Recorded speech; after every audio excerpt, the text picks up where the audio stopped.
Good evening. I am Pete, also known as Risk for Rewards, or over on Twitter known as @Risk for Rewards.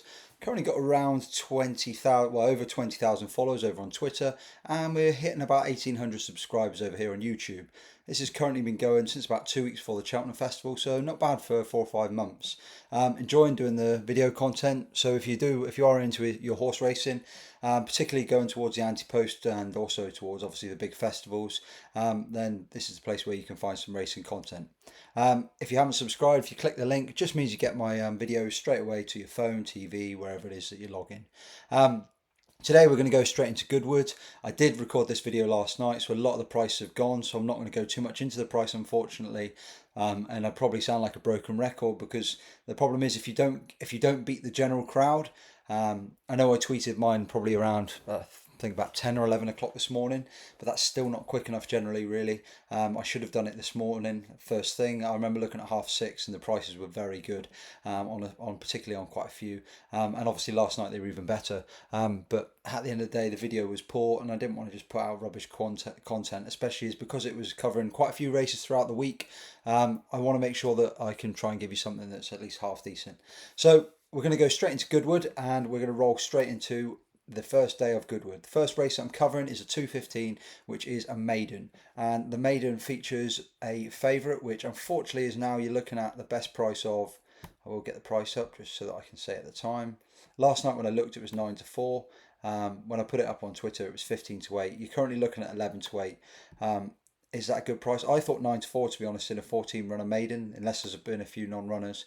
I thought that was fairly skinny, but I do know that this array of Andrew Baldwin's, there was a lot, as they say, the dogs were barking. There was plenty of talk about it on debut. It was well backed on debut, then it drifted out, but it mainly drifted because Andrew Baldwin sent two hot pots the same night to Newbury, and the word was out, and I think big things were expected of both the two horses.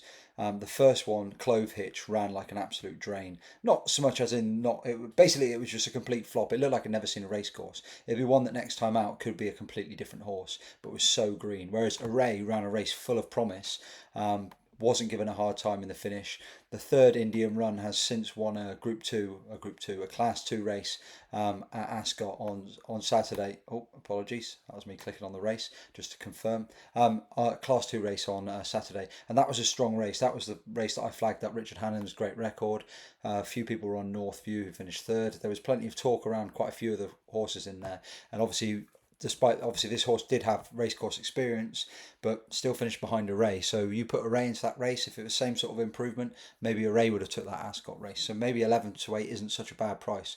Problem is with, as always with maidens, is there are so many unexposed runners. Like I can't sit here and tell you it's a great bet because I don't know what half the runners have done. The two horses sat at the top are the first and second favourite are both the only horses that have got form, but on the form that we've seen so far, Array to me has got fairly better form than Union Island, the second favourite, and it's a Charlie Johnston horse. Obviously, for anyone who doesn't watch Goodwood regularly, Charlie Johnston and Mark Johnston in particular, in the last few years, they've made Goodwood their hunting ground. It's where they go. The handicaps they make a mockery of, and they take plenty of winners and plenty of beating here. But at the same time, sometimes that's factored into price. So you not get the 9-4 Array, 11-8. Tomorrow morning you could be looking at 6-4, 7-4 by the time you watch this. Could be looking at even money. I don't know. And as I said, it could be a brilliant price come the end of the race, because you don't know how good the rest are, but there could be a superstar in here.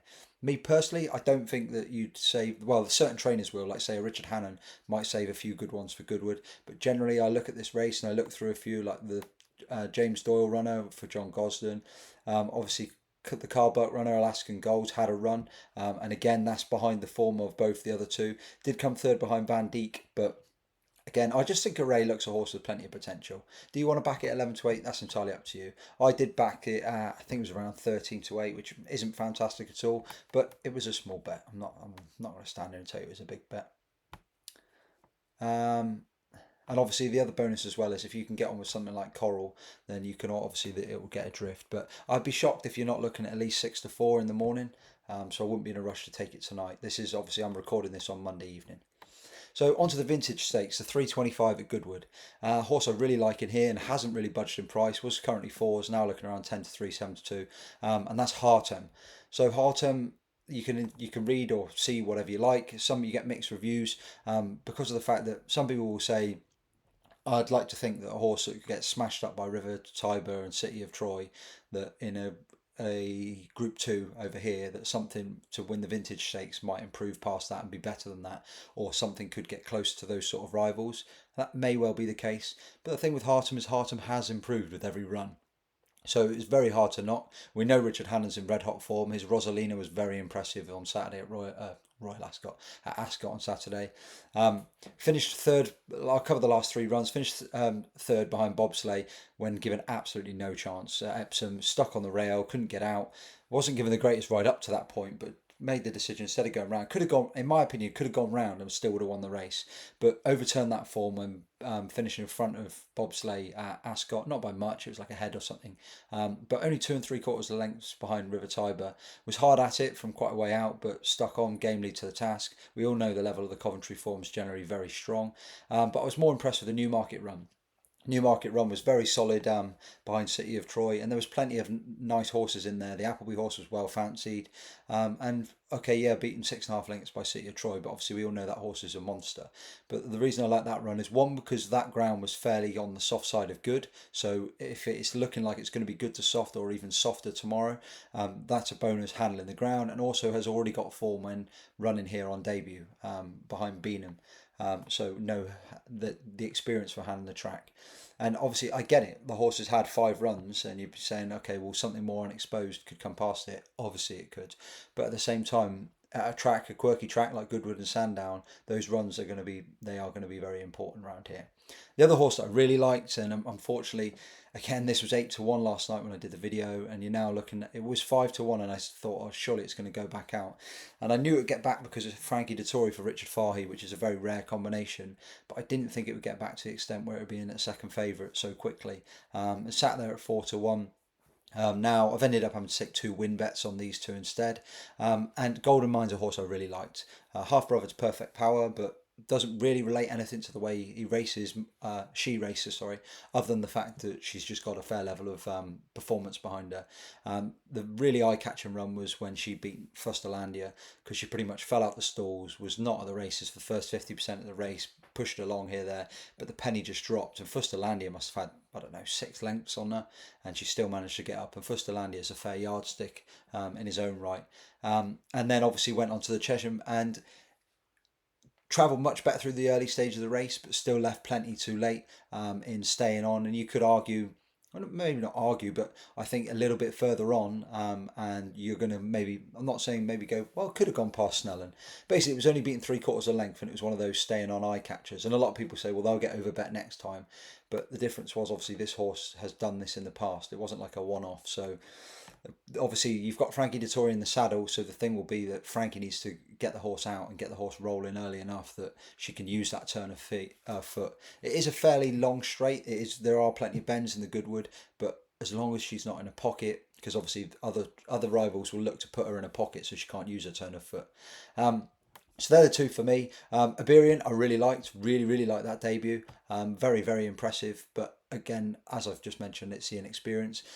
Personally, I think Mountain Bear and Thunder Blue, there's not a lot on it in the price. Thunder Blue finished in front of Mountain Bear, both in the City of Troy race. But I just thought that Mountain Blue wasn't given a hard race compared to Thunder Blue. Thunder Blue was hard at it that day. So I'd expect Mountain Bear to reverse that form. But obviously this goes back to my original point with Hartum. Hartum finished in front of Mountain Bear and Thunder Blue. So if you're just looking at the front end, that really looks at Hartum trying to beat Golden Mind and Iberian. So 2 rivals to beat, 3-1. I don't think that's a bad price. I thought it could probably be 5-2. Interesting, one of the outsiders, especially with Hannon here, is Son, who went into that exact same Newmarket maiden with the other 3 horses, finished well beaten in behind City of Troy when sent off 20-1. I just don't think this might be the day, but I wouldn't write the horse off going forward. So yeah, Hartum and Golden Mind for me. Ended up being win bets just because of pure price. So onto the Lennox Stakes and step forward, obviously 7 furlong specialist. You don't need me to obviously stand here and tell you that you can back a favourite. Again, this is another one which could go either way in the market. I could easily see this horse being close to an even money shot, but at the moment it tends to be still sat around the 11-8, and it looks like plenty of the money now. The early money was for Kim Ross because he went 2-1 into 11-8. But since then, the money's tended to it's come for Isaac Shelby, and Isaac Shelby's into 3-1 second favourite. Isaac Shelby gets the weight allowance, obviously being a 3-year-old, but as we've seen with the 3-year-olds, sometimes the weight allowance doesn't make up for the lack of inexperience. Kinross really should be winning these sort of races. Like that's 7 furlong. Being a 7 furlong specialist like a Space Blues is one thing, but it's also the fact that the form level is so high. Like I really, really rate not just last year's form, but totally at all times the 6 furlong sprint on Ascot Champions Day, and Kinross made an absolute mockery of that race last year. And obviously that's Group One form. So you're looking at a Group One horse who's ended up coming to a Group Two, and the connection stated the reason was one because they were hoping for soft ground, which they would have had in the end at Newmarket. And two, they were waiting for Frankie Dettori. They didn't want to run the horse without Frankie. So they've got both of those. They've got very little excuses. And if you can't put these away, then you start to be thinking, what's going on here? Because obviously been out twice this year, but this horse did take a while to get going. It was a bit like oh, what's her name? The mare. Can't think of it. The mare sprinter. Probably you're all shouting at me. Red and yellow colours. Highfield Princess takes a while to get into the run, and that's the same with Kinross. All the targets are going to be when the water's flowing and the rain is pouring, and that'll be later in the season. So I'd expect this is probably a Group 2 stepping stone. But even regardless, you look at some of the numbers, obviously a length and a half beating of Shaquille, that's going to be the best form on offer in this race. So Kinross, very hard to beat. Stall 1, just Frankie, try and keep it simple. Don't get too boxed in. Don't get boxed in. Full stop. Obviously, as I said, with obviously Isaac Shelby has his chance, but like I said as well, it's not always cut and pasted as we saw with obviously the King George, that a 3-year-old, just because they're getting the weight allowance, is going to be able to obviously make the difference. So the horse that I do like, the other horse, the second selection in this race is Audience. Was a very strange horse, not strange horse, it's a very strange word to use for it. Was a slow burner, but once fitted with headgear, really switched on. At the end of last year, very taking performance when dotting up in effect, and then returned this year and put Jumbie to the sword, and that was Jumbie who had won it. I think it was Newmarket previous, and pretty much just bounced out and demolished the field. And a lot of people will say, okay, yeah, a lot didn't run the race, and maybe they didn't run the race, but you look at the form, beat Jumbie, Pogo, and Aldari. Obviously, Aldari's going to Sussex, loves soft ground, which they didn't have there. But Jumbie's obviously in here, and Jumbie's a non-runner now, but Pogo's in here, and Pogo's 17-2 to Audience's 9-1. Not saying that obviously Audience is guaranteed to confirm the form, but I'd definitely rather take the chance. Marban was impressive here when winning last year. But yeah, no, it's the two for me. I like Audience and I like Kinross. Audience is around the 9-10-1 mark, and Kinross is around the probably is 11-8, 5-4 at the moment. You could argue could probably be an even money shot in this race. So onto the Gold Cup. This was one that I was sat on the fence with last night, but I did state the obvious cases, and I just think it's purely simple down to the money side of things. Because obviously it's a feature, I will run through a few from the outside. I can't really have the likes of Enemy, Ocean Wind, Tashcan. I see the angle, but I think there's plenty of chances. Giavoletto wouldn't be for me. Has been beaten by Elderov and the likes on a better going day. I know obviously won the York race, getting the better of Elderov when Elderov carried a penalty, but I find it hard to think that horse will have the better. Broome have not been a fan of for a good while. Quick Thorn, I think many are wise to his ways out in front if he tries to steal a march. I thought the race that he won last time out, he did well to win, beating Isra. It's just, again, not a horse. I just think this is the front ends to lose. Lone Eagle's interested in blinkers. But yeah, I think it's the front four. I think Elderov, how much can you forgive? So you'll probably know your fate, because as with all of Royal Ascot, Roger Varian's runners, they drifted like absolute barges and ran like drains, and he was one that was he was around the 3-1 about 2 days before. Come the day, he was around 4-1. By the time it comes to the off, I don't even know if he might have even been double figures on the exchange. He was drifting like an absolute barge, and he ran as much so when finishing seventh. And okay, maybe that's as good as he is, because obviously he finished seventh on Champions Day. But at the same time, where do you get like he obviously beat Emily Dickinson comprehensively in the St. Ledger, and his form was top level last year. So it's hard to think that he's suddenly just lost it all overnight. So maybe he's taken some time to, I don't know, maybe come to himself this year. His second on return was more impressive than most expected. and maybe they had him more forward than they realised. Then maybe he bounced a bit at Ascot. Or the other reason is maybe he didn't stay the trip as well. It's just strange because obviously over the 1 mile 6 he really saw that out well when beaten just by Giovaletto and carrying the Group 1 penalty. But then at Ascot, it was almost a non-event, and the numbers stack that up as well. But if he was to bounce back, well, I think the 2 miles will definitely suit. It's just whether he needs slightly shorten that again because his two wins in the St Leger and at Ascot, they're the 1 mile 6 trip. So, but I think if he drifts like he's currently at 9-1, I think that's more than fair. Like if you want a cover bet, Emily Dickinson for me straight up is down to the weather. Currently at Goodwood, we're looking at good to soft. They are talking about having an absolute deluge. They're talking about whether it comes tonight, which is what day is it today? Monday night, or whether it comes during the day tomorrow, or like that. It's not obviously it's not there for the whole week, but 1 minute you're looking at like 30, not 30 mils, but 10 mils plus. Next minute you're looking at about 2 mils, and obviously Goodwood. For anyone who hasn't been to Goodwood, it's in like a big like a not a manor area. It's like when you go to a wedding. The setting and scenario is in a very open area. I don't know how well it dries out, but if the rain hits there, it's going to hit pretty hard. But at the same time, it could just pass by, a bit like the Cheltenham situation. I mean, it's horrible to be looking at July and we're still tracking rainfall every single day. It's ridiculous, really. But for me, Emily Dickinson, if the weather comes, obviously she's going to have an outstanding chance.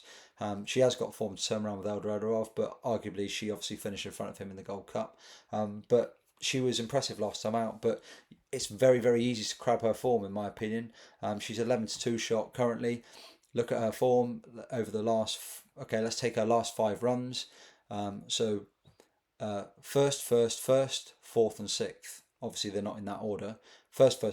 What conditions? Soft to heavy, heavy and soft. 14 furlongs, and 16 furlongs. The sixth and fourth, good to firm. So as soon as you take out that ground, she loses her edge, in my opinion. She just seems to like scythe straight through the field. It's whether she handles it better than others or whether she just really enjoys getting her toe in. Either way, I think if it's good to soft, I'd still happily take her on.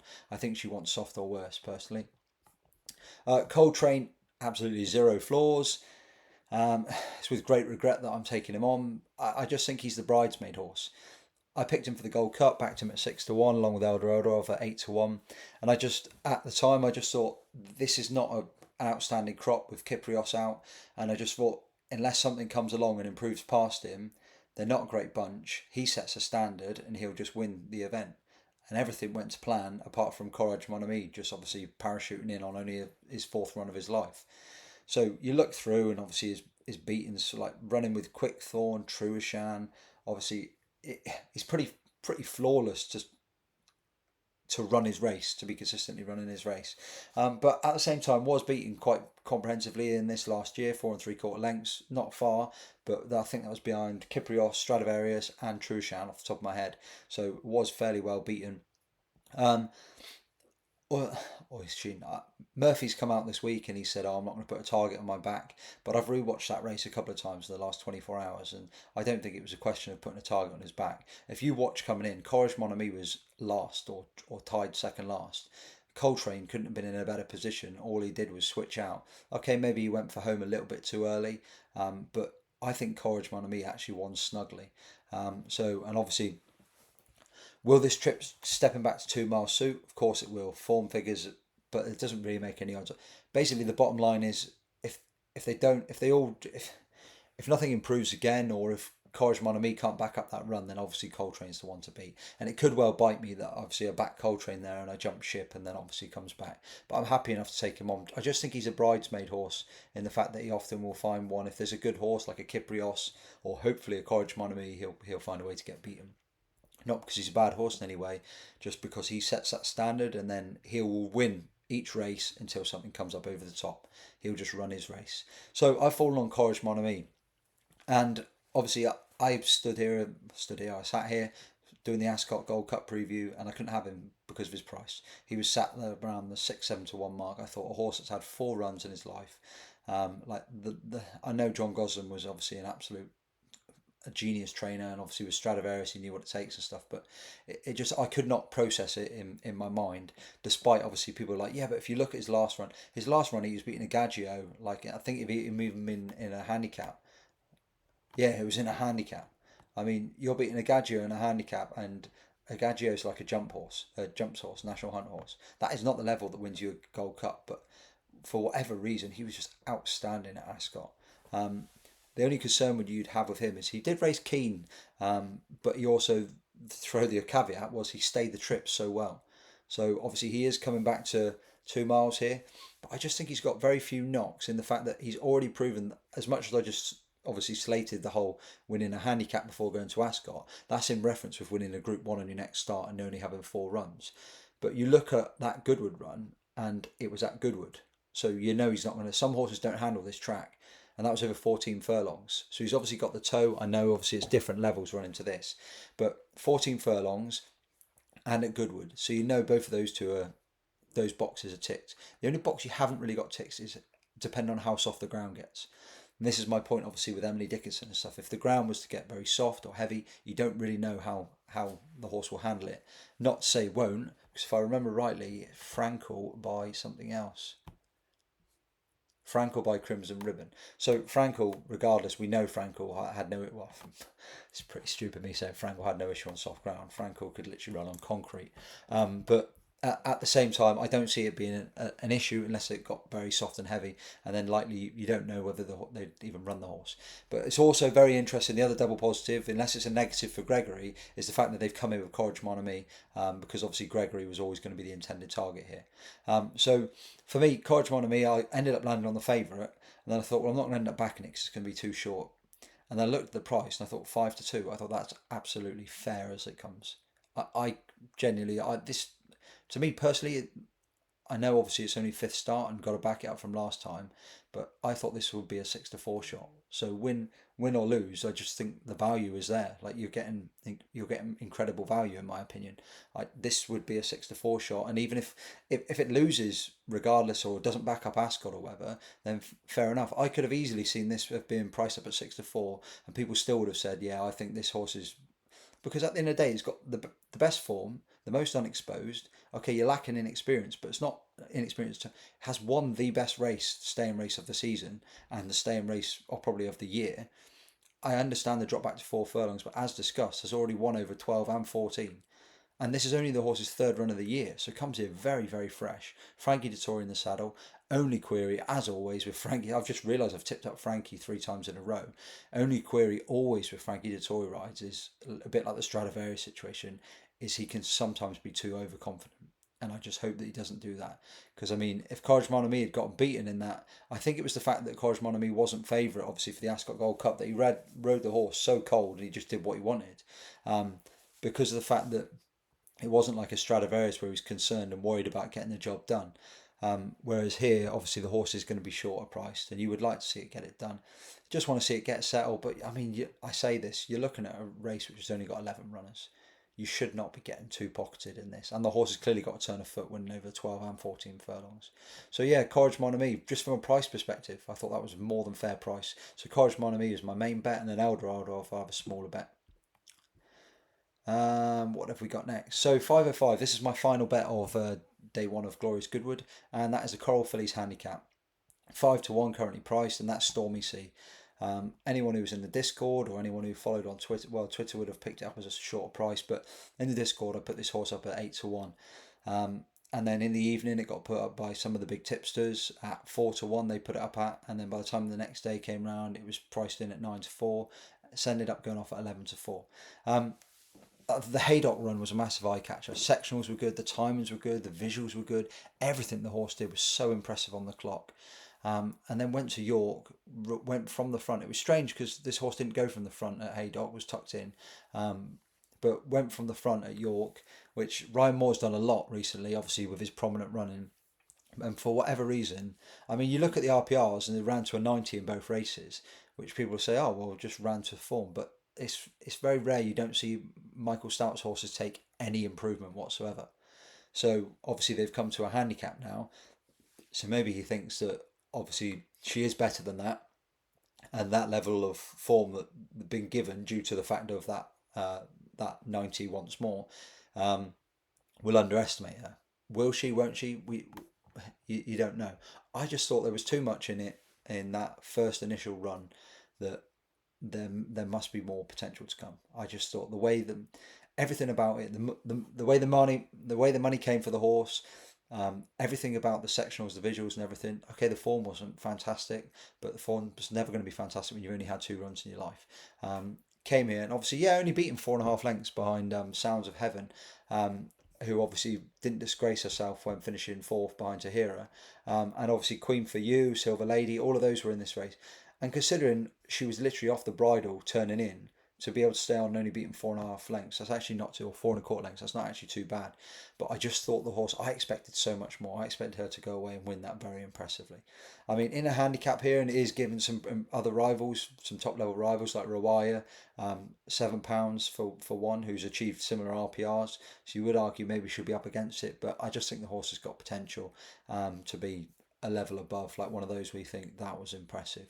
So I'm happy to roll the dice with Stormy Sea. And this race as well, it depends if you're a win punter or an each way punter, but if you are an each way punter, they've got about 5, 6, 7 places on offer. So I'm just going to give a quick recap. So the 215 is Array, 325, Hartum and Golden Mind, both win bets. So Dutch the two. For anyone who doesn't know what Dutch, it just means I've got the same amount of money on both two horses. The 4 o'clock Kinross and Audience. So Kinross around the 11 to 8, 5 to 4 mark. Audience is 9 to 1, 10 to 1. 4:35 Courage Mon Ami. And then a very, very small saver on Eldorado. It's not going to be one where I'm going to be booming from the rafters because I think there's more chance of others improving past. It's one of those you back him because of the ledger, and I just think he's got the capability, and he could end up being 12, 14, 16 to 1. I haven't backed him yet. I'm waiting to see what price he is tomorrow. And then the Coral Fillies handicap Stormy Sea, currently 5 to 1 price. Obviously, I put all of those on Twitter anyway, so a lot of people have already seen those, but that's just I like to give reasoning where I can. So on to Goodwood Wednesday, because now we've got decks. I haven't been through this thoroughly, so I will. Well, I may have more bets, but currently at the moment I've just got a few that I like. So onto the Molecombe Stakes. So the 3 o'clock on the Wednesday, and it looks to me a straight up shootout between Killian and Big F's. Very small field, obviously, as we know. I will just get the race card up. Apologies, just because I like to talk stats rather than just. As we know, why has that not happened? As we know, lower draws are better around Goodwood in the 5 furlong, 6 furlong races. But if I just check, I don't think it's much. Yeah, as I thought, it's a pretty even split. You're looking at 1, 2, 3, 4, 5, around 5 and 5 for horses that have won from lower or higher draws. It's not a particularly big field. I don't think the draw is going to be a particularly big issue. Killian's in 3, Big F's in 8. When I first saw it, I thought Ascot form rules all, which it does normally, obviously with Big Evs. 50 to 1 winner at Ascot. Actually, no, it wasn't. It was a 20 to 1 winner. Most of us saw the Michael Appleby horse win going straight past the Johannes Brahms of Aidan O'Brien and thought, well, that's going to be like a 66 to 1 shot, which it was in the morning. However, he made no secret after the race that he expected it to win, and he'd obviously told plenty of people on the track because the horse bolted up at only 20 to 1, which I know sounds like a big price, but that's not a big price for a Michael Appleby Royal Ascot winner. So you can make a case for many of these. Obviously, that at the end of the day, again, it's not a maiden, but there's plenty of good sprint form. The other one that I think, which is right bang there with Big Evs, is Killian. Killian, I thought a big pointer for Killian's form was the fact that they were happy to send who was the horse they sent? Elite Status over to France. Both this and that is they're both Group 3 races. But I thought Elite Status would be tailor-made for this race, and they were happy to send that to France. Obviously got the job done. And I think Carl Burke rates these two very similar at home to a similar sort of level. Ryan Moore's booked in the saddle, so obviously means business. absolutely, well, I say absolutely, took a while to get going. First two starts, hammered in the betting, especially at York on debut against some good horses with experience. Sent off 11 to 10, beaten. Then sent off next time out, beaten by Richard Fahey, well fancied horse. Even though sent off 4 to 9 favourite, so beaten once more. But then the cogs really started ticking. Sent off 5 to 2 and won at Newcastle. That wasn't anything, no great shakes. But then this Born to Rock that had obviously gone into Ascot and was supposed to be a favourite at Royal Ascot got absolutely smashed by Killian. Killian absolutely destroyed them in the at Sandown, which is similar to Goodwood, a little bit of a tricky track, and just destroyed the field. There was no question about it. So for me, the horse I like in this race is Killian. The thing I don't like about Killian currently is the prices are the wrong way around. Me personally, if you were going to say whatever the price was going to be, say both 2 to 1 or 5 to 2, they should be pretty much the same or very close to it. So at the moment, Big Evs is 5 to 2. This morning, Killian was about 7 to 4. Now out to 15 to 8. By tomorrow, it could be 2 to 1. They could both end up around the 9 to 4 sort of mark. And if you can get them within a point, so like say Killian's 9 to 4 and Big Evs is 5 to 2, I just think then Killian becomes a bet. I don't want to back Big Evs against Killian, but I'd rather just sit out and watch. Put it this way, I don't want to take 6 to 4 on Killian when Big Evs is sat there at 5 to 2 because that would make Big Evs the bet. But I'd rather just sit out and watch it. I would like to back Killian, I just want the price. Arguably, you could say on current form, even though the RPRs have only got a pound in it, Big Evs has got Royal Ascot form, which I like. So really, he could be the 15 to 8 favourite, and Killian could be the bigger price. I think they'll even themselves out, and come tomorrow, you'll be looking at probably 2 to 1 Killian and 9 to 4 Big Evs, and then it's fair game for me. It'll be Killian will be my selection. On to the Sussex Stakes. I mean, it's interesting depending on how much rain they get. If they get a lot of rain, Aldari can obviously feature in this race because Aldari was a monster on the soft and heavy ground. But at the same time, it's still a big ask against these sort of horses. Like Innsbruck's a Group 1 miler, and don't even get me started on Paddington. So Aldari probably a great each way price at 14 to 1, but you've only got 6 runners. So put it this way: if Aldari went close, whether it was second or whatever, I would not be surprised. And if he not fluked the win, but he managed to win, it wouldn't like completely surprise me. But I do think the front two set a fair standard. Innsbruck obviously went into Royal Ascot. Was very short on the day, like 7 to 4, drifted all the way out to 11 to 4, ran a brilliant race when it just beaten a net by triple time. They've talked about going the Jack Lamar while, gone back and forwards, and they've ended up coming here. And you look through her form, and I'm not going to say she's solid as a rock because she does throw in plenty of flops, and she can also miss the break, and she did again at Ascot. And when you miss the break, it does set you back. You don't have to miss it by a lot, and she didn't miss it by a lot at Royal Ascot, but it was enough to just Frankie's not then in his smooth, confident. And I think if Frankie had the ride again, he may not go for home quite so early, leaving himself as a sitting duck. But at the same time, Triple Time was brilliant on the day. I say go for home, obviously Triple Time was leading the way, but just on a pure collateral form, you look through, obviously her Royal Ascot Coronation Stakes win last year was a 1-2-3 RPR, and that's her standout piece of form. The downside for her is she's got to give £4 to Paddington. So that's a 1-2-3 plus giving £4 to Paddington. So to put that in context, Paddington needs to get to an RPR of 119 to beat Innsbruck. Paddington's last 3 runs have been 120, 126, 127. So give Paddington his £4 he takes off her.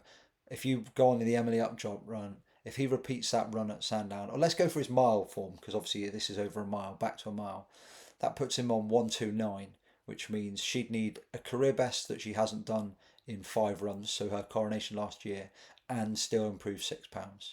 So to put this in the simplest way possible without beating around the bush, I tried taking on Paddington, and I just think he's an absolute monster.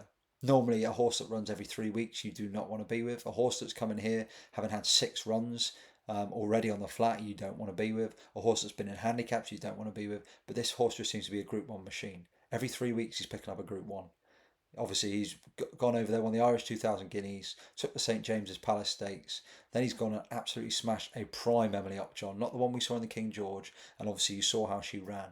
That would obviously always be your only concern, is the fact that will Paddington end up at one of these runs catches up with him. But it's easy to see that I think Paddington's going to go from the front. And whilst I'm not saying, obviously, I'd never say a horse is a certainty, because at the end of the day, I do think flat racing in particular, where they run every 3 weeks, they often throw wobblies. This has been the plan for a long time for Innsbruck, so she will run big, I'd expect, in this race. And if Ryan obviously is going to go out in front, and if he sets his fractions right and gets everything right, and it is the horse just continues to run to his levels that he's shown, then she's not going to beat him. But at the same time, him going out in front is going to set it up perfectly for Innsbruck, because Innsbruck just wants something to chase, and Frankie will be keen, just sat on the tail with in behind Paddington, and just wait and wait and wait, and then be like, right, let's go. Bottom line is 1 to 2 Paddington. I think that's fair. I mean, I'm not going to stand here and tell you it's an absolute certainty. I also think when you start going towards 4 to 9, 2 to 5, and everybody will say it's ridiculous to that, but I think that's too short. 1 to 2, I think, is a more than fair price. 8 to 15 and bigger, yeah, that's fair. If you don't back at those prices, it's easy to just watch this race. I wouldn't be taking Paddington on, put it that way, because he's just got so much on the numbers, the form, the Group 1s, his age, everything's in his favour. The only thing that's not in his favour is she comes here fresh, but you could take him on with every single run, because he's running every 3 weeks, and he keeps, basically, until he gets beaten, you can't knock him at all. So, haven't looked at the 410 nor the 445, but I've got two in the 520, and then they are at bigger prices. So the two that I like. So first up is a horse which absolutely killed me last year at Goodwood. It's one of the reasons now where I just bet, not one of the reasons, because obviously I've been doing it for a while, is I don't go as crazy at Goodwood. And this is just, I just want to reiterate something. I know people, a lot of people, I've got a very large following, and a lot of it's National Hunt. And it's not that I'd say that I'm better at National Hunt over flat. It's, you pick your times to have your bigger bets, in my opinion. I could easily bet, like, people know the sort of stakes I can have, but I can easily bet small bets all the way through this week. Have like a big bet here or a big bet there, but generally just you're just betting because you enjoy it, and you hopefully make a few quid by the end of the week. It is a marathon, not a sprint. And a lot of the horses in the last 3 months, like as I said with Hugh Taylor, a lot of the horses, everyone's backing the same horses, but a lot of them still aren't getting the job done. We may see a complete spin up at Goodwood though, and we could see the form coming through, a lot of money being made, and all the work. So, but it's just a word of warning. I just don't want people to do their nuts on the first day, and it is the first. Well, this will be the second day. So the horse that I'm going to go to is Classic. So the reason, obviously, I mentioned about doing the nuts was Classic. I was adamant was going to beat the Foxes last year at Goodwood. Obviously, we know now the Foxes is actually a pretty good yardstick, but did everything right. Was travelling all over the winner. I think Pat Dobbs was too confident on the day and just got beat. The reason I go back to this is just because it shows that he handles the track, Goodwood form. But obviously has been back there, has ran 4 times this year, but has gone back there already. And the key piece of form that I want to pull out from this, and allow me to, apologies, I'm just going to bring up both these two alongside each other. The key piece of form I want to pull out is the Goodwood Harrowways handicap on the 27th of May this year. So Classic was sent off of a marker of 91, a 12 to 1 shot, and was well beaten by Urban Sprawl.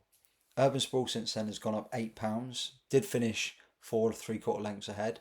You've got Dark 30, who's won since then as well, and now runs off, £1 lower, because it's won and then obviously has flopped 3 times. And then who was the other horse I wanted to pick out? Oh, Yalkalef and Tafreej. I think Yalkalef is still one of the best handicapped horses in the current handicapping sphere, as you put it. So my point with this is the fact that I really like two horses. They are Urban Sprawl and Classic. But Classic has now got a nice weight swing, which is why I like him more. And he was getting the weights, basically that day. You go back to, apologies, just looks very unorganised and unprofessional.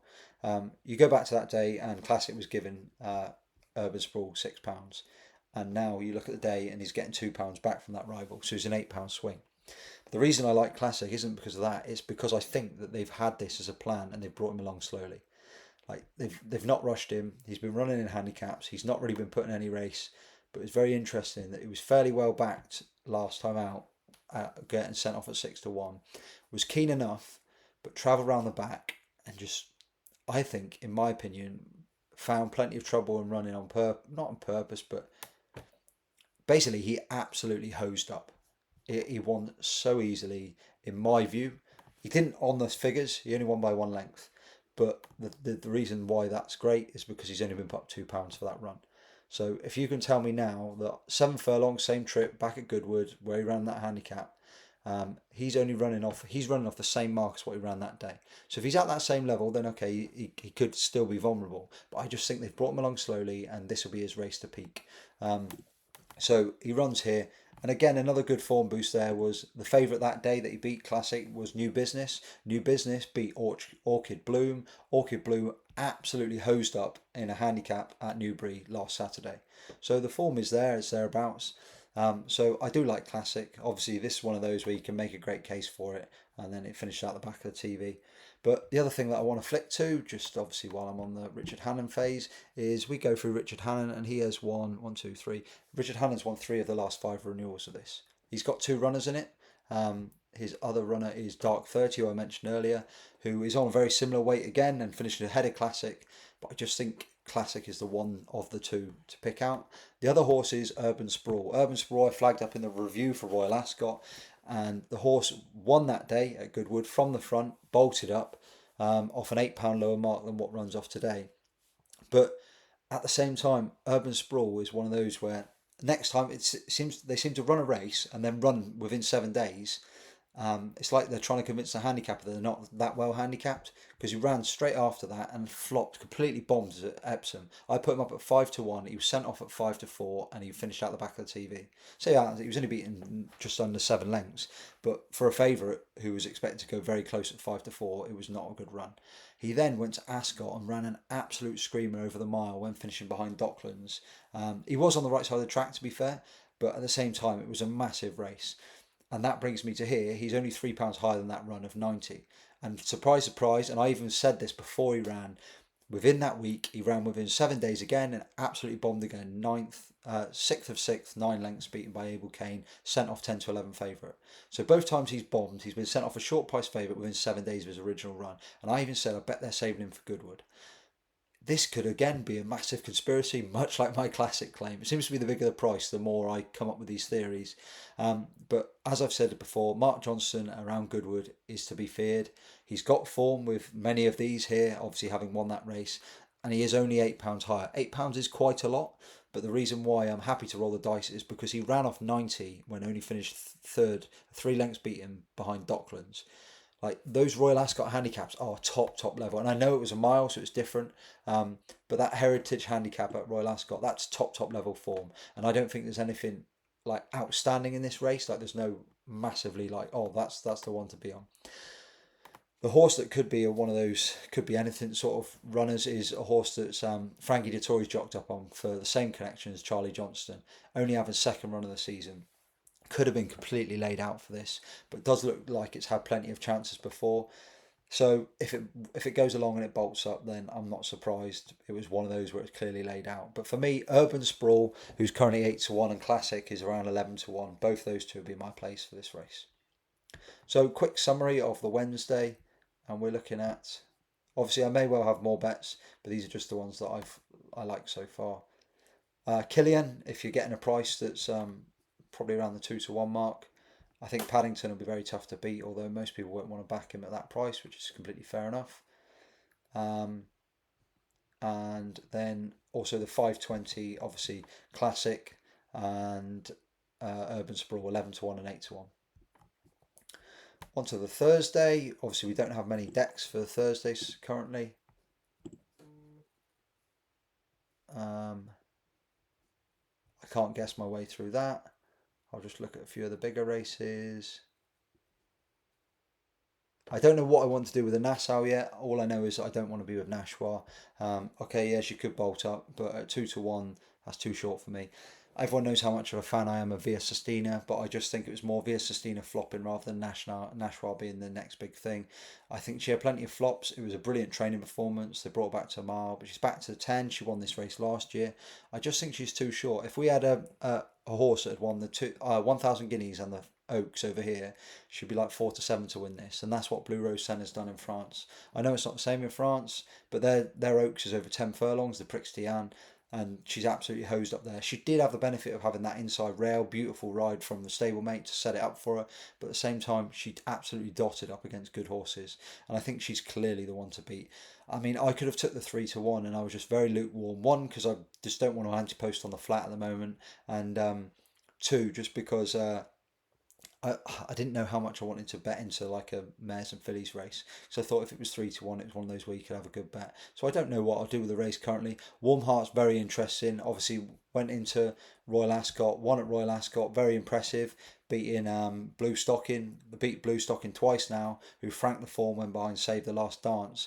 I know Warm Heart finished behind Save the Last Dance, but if you want to go back and watch that race, at no point was Warm Heart put in that race. Just coasted around on the back, came in 5.5 lengths, and they were like, okay, yep, that's me done. So I think the two to take out of it for me by country mile, Warm Heart and Blue Rose Sen, both getting £8 from the elders, and I think both will be tough to beat. That might even be a forecast for me. I'll probably have a bet on both. Blue Rose Sen obviously being the main bet just because it's a shorter price, and just find a way to take Nashwa on. Obviously, egg in the face if she wins, but it's just one of those things. Have we got anything I like for the Friday? Okay, so Friday's interesting, especially if you're watching this on the whatever day it is today, Monday, just because of the thoroughbred stakes. I flagged this up on my YouTube, but obviously it doesn't help people because it didn't load. And it was just the fact that you've now looking at didn't get declared for the Sussex. I put on Twitter it was 10-11. Nostrum hasn't been declared for the Sussex. You'll find out Wednesday morning if he's definitely going to run in the thoroughbred stakes. Well, I think it'll be declared regardless. But I think if this horse runs, I think if this horse is declared and it's not bottomless ground, I think you could see the price currently priced around 8-11. Obviously, it is anti-post still, but this horse could end up going off like a Baid price, like a 2-5. I don't know whether looks like Docklands is going to take its chance. Good handicapper, but you're looking at form wise, that horse is the best part of £10 to find. That's without any improvement. Nostrum looked the best of the English that we've seen at all. If Nostrum had been in against Paddington, people would have been putting Nostrum up each way, thinking there's a fair shout. And if you're at that level, I think Umbesto has got plenty more to come and was beaten 3 lengths, and Nostrum got the run on him. But I just think both of those two will be good horses. But I just think Nostrum looked an absolute machine. And obviously, it depends how risk averse you are to whether you want to take that or maybe put it in a double with Paddington, or you wait until the decks. You might get a price straight after decks that's not too short, but I could easily see this horse. Yeah, okay, I might be wrong. I don't know who will end up declaring. I don't know what the ground will be, but I wouldn't be surprised if it goes off a lot shorter than the current like 8-11. So I'm not going to go too much further. Obviously, there's plenty of Galway, but I don't know what half the runners are for most of the days. So any selections I'll have, I'm not going to keep doing loads of videos all the way through the week. This is going to be my video for the entire week, and anything that I put, I'll just put up on Twitter. I will try and get it up earlier so you get the prices like Golden Miners stuff that 8-1 rather than waiting and getting it like 4 or 5-1. So I'll try and get things up as quick as possible, but I'm not in a rush to have too many bets or to be stuck in the race cards continuously. But I do still struggle to not look at it because I just love the racing all round. So at the end of the day, good luck for the week. If you've got a nap, whether it's even money shot, if you think Paddington just won't get beat, or if you just got like a 25-1 shot, throw it in the comments below. If it wins or whatever, then when it comes round to the YouTube next time, or I'll put it on my Twitter and just say, yeah, big up whoever it was on the YouTube for your great selection, which won at Goodwood. So I'm more than happy to give people praise when you're obviously bold enough to put something up whenever it's running in the week, and two, if obviously you pick a winner, you deserve to be praised. So at the end of the day, have a brilliant Goodwood, brilliant Galway. Go slow. At the end of the day, you don't have to go nuts. It will be the racing is mad. Tuesday, Wednesday, Thursday, Friday, Saturday, both ends of the spectrum, Goodwood and Galway.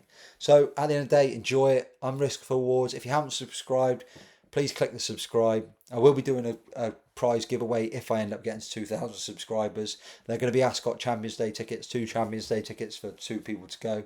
In fact, you know what? I might even end up putting them up this week. We'll see. So hope you have a great week, and I'll be back soon.